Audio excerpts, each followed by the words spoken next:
Hey skiers, I'm Jeff from Skiessentials.com. Welcome to our 2022 ski test. Right here we've got the Rossignol Hero Elite MT. This ski's a lot of fun, really rewarding carving ski. Great for anybody that wants to make just snappy, quick carving turns at your local resort or wherever you take it. We got a poplar wood core in this ski. It's a little bit less dense than the ash wood core found in some of the other Hero Elite skis. So that gives it just a slightly lighter weight feel, still a relatively heavy ski as most carving skis are, but poplar does make it a little bit more approachable and also allows you to kind of play around with turn shape more easily, which is important to this ski. We still get Titanal construction, we still get line control technology, so that's something that you see in Rossignol's race skis. We get these two vertical metal struts running through the middle of the ski, just gives it increased torsional stiffness and really good counter flexing, so the ski is not going to bounce off the snow. This line control technology is specifically designed to keep you glued to the snow, which gives you more control and thus more control over your line. So pretty cool construction, a lot of trickle down from their race skis, but just a little bit more approachable with that poplar wood core. In terms of shape, as you'd probably expect, this ski is mostly camber. We don't really have any tail rocker back here, just a little bit of kick up there in the tail, but then a full, just squared off, flat finish to the tail like a race ski would.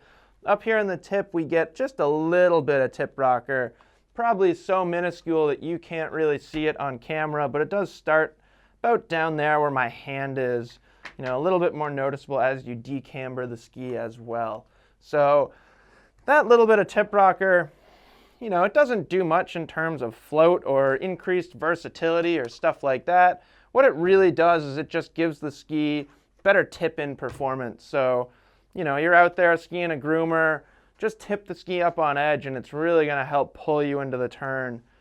This ski does have kind of a shorter turn radius than some. This is the 167 centimeter length. This has a 14 meter turn radius. 74 underfoot as well. So pretty narrow, but not the narrowest ski out there.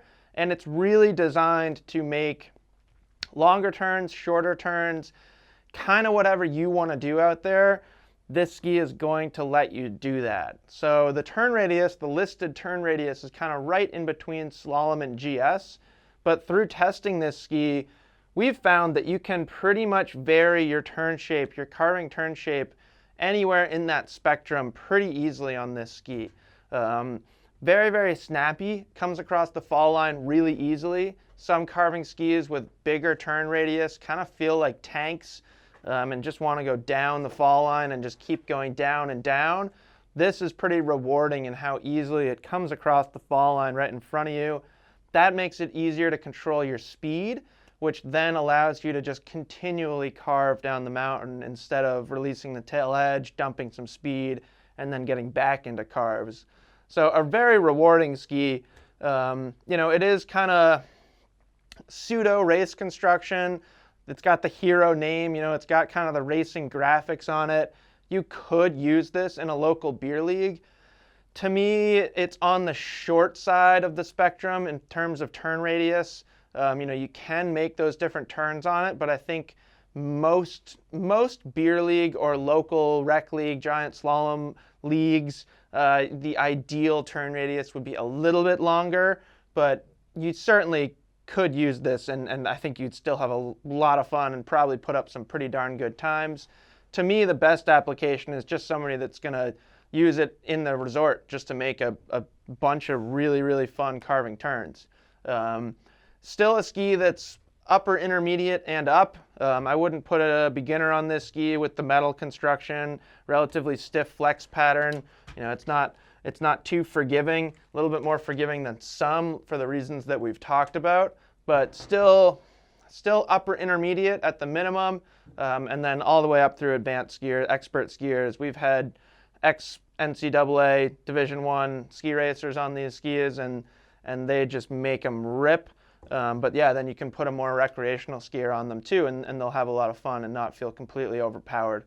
So Great ski from Rossignol. Let us know if you have any questions about it as usual, and we'll see you guys out there on the slopes.